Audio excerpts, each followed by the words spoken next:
America is back. America is back এবং আমরা সবেমাত্র শুরু করছি। এই দুই স্লোগান দিয়েই কংগ্রেসের যৌথ অধিবেশনের বক্তব্য শুরু করেন ট্রাম্প। শুরুতেই ট্রাম্প প্রতিশ্রুতি দেন তিনি সরকারি সেন্সরশিপের অবসান ঘটাবেন ও বাক স্বাধীনতা পুনরুদ্ধার করবেন। সীমান্ত শক্তিশালী করতে আইন পাশে কংগ্রেসের প্রতি আহ্বান জানান Trump. Of the golden age of America. আমাদের গর্ব ফিরে এসেছে, আমাদের আত্মবিশ্বাস ফিরে এসেছে এবং আমেরিকার স্বপ্ন আগের চেয়ে আরও বড় এবং উন্নততর হয়ে উঠছে। যুক্তরাষ্ট্র এমন এক প্রত্যাবর্তনের দ্বারপ্রান্তে যা বিশ্ব কখনো দেখেনি এবং সম্ভবত আর কখনো দেখবে না।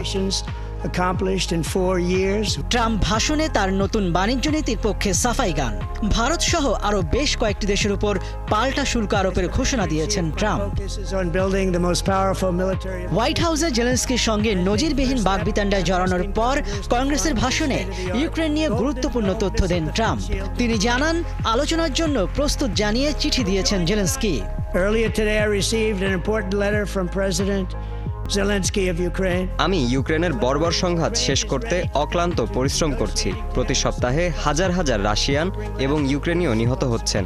আমি এই যুদ্ধ বন্ধ করতে চাই। Ukrainians, he said, my team and I stand ready to work under President Trump's.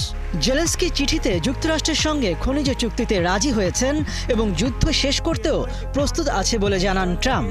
And I also have a message tonight for the incredible people of Greenland. গ্রিনল্যান্ডকে মার্কিন যুক্তরাষ্ট্রের অংশ করার ইচ্ছার কথা বলতে গিয়ে ট্রাম্প বলেন, যে কোনোভাবে হোক আমরা তা অর্জন করবই। We welcome you into the United States of America. ট্রাম্পের বক্তৃতার প্রথম ঘণ্টায় কয়েক ডজন ডেমোক্র্যাট ওয়াকআউট করেন।